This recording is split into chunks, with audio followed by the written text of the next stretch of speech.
En avril 2017, avec le nouveau film Pokémon Je te choisis, Marshadow a été dévoilé. Mais que savons-nous réellement sur ce Pokémon de type combat spectre? En termes d'inspiration, avec son double type, ça pourrait provenir du shadowboxing. Ce Pokémon qui ne fait que 70 cm et 22 kg pourrait être, du coup avec sa taille, inspiré des Ménéunes ou des Ménéunes, je ne sais pas comment on doit le prononcer. C'est un peuple de nains mythique dans la religion, dans la mythologie d'Hawaï, et Hawaï correspond à Alola, donc la 7ème génération de Pokémon. Là encore, comme les deux précédentes vidéos avec Zarude et Zeraora, nous ne savons pas comment il a été créé. Dans ce film, Je te choisis, nous savons que Marshadow se cache dans les ombres, et donc personne ne sait s'il existe réellement. Il peut même copier des techniques et les rendre plus fortes, c'est un peu comme Kisei dans Kuroko no Basket. En plus de ça, il peut créer des cauchemars, à l'instar de Darkrai, donc est-ce qu'il y a un lien entre les deux, ou juste il n'y a aucun intérêt d'en mettre deux? Étant donné que ce film et celui de Zeraora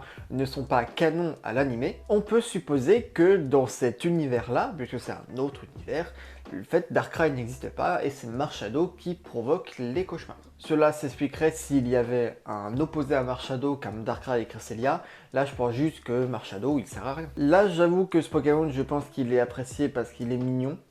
Mais j'ai pas trop d'intérêt, moi c'est un peu un OSEF de son côté. Mais il gagne quand même quelques points grâce à sa seconde forme, puisqu'il est vert, et j'adore le vert. Mis à part ça, son attaque signature, son attaque Z, en fait ce Pokémon n'a pas trop de lore non plus. Selon certaines personnes, il existe, grâce au film, un lien entre Marshadow et Oh-Oh. Personnellement, j'arrive pas trop à le voir. Personnellement, je pense juste que Oh-Oh est présent parce que le film s'appelle Je te choisis, et il est centré sur Sacha, et il y a toujours une connexion du début de l'anime jusqu'à la fin entre les deux. Mais bon, je vais vous expliquer quand même ce que les gens proposent comme lien entre Oh-Oh et Marshadow. Tout d'abord, Oh-Oh c'est le Pokémon céleste, il est beau, il est doré, élégant. Voilà, ça peut représenter un peu la pureté, etc. Et à l'inverse, Marshadow, il est noir, il est dans les ténèbres, il est de type spectre. Bon voilà, vraiment les deux opposés. Il y a une théorie qui se propage, c'est que en fait Marshadow déteste Oh-Oh. Il essaierait donc de faire peur, de déstabiliser, de prendre possession des autres Pokémon ou des humains pour les faire passer du côté obscur entre guillemets et que Oh-Oh finalement n'est plus grand chose pour lui. Moi j'avoue que je l'ai pas du tout ressenti comme ça. En même temps j'ai rien ressenti du tout pendant ce film vu que j'aime pas Marshadow, mais ça me paraît un peu tiré par les cheveux. Et pour finir, ce Pokémon n'a pas de shiny.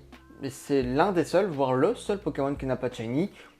Pourquoi? Un peu de mystère sur lui, mais comme d'habitude, on a des questions, mais on n'a pas de réponse. Mais là, comme Zarude, on ne sait pas réellement s'il existe, donc il y a vraiment un intérêt de le dire que c'est un fabuleux. À l'inverse de Zeraora, où je disais que c'est un Pokémon qui était capturé, donc en fait on sait qu'il existe. C'est la fin du lore de Marshadow, j'espère que cette vidéo vous a plu, et on se retrouve pour une prochaine vidéo, soit pour la review de l'épisode de Pokémon, soit pour parler de Meltan et de son évolution. À la prochaine!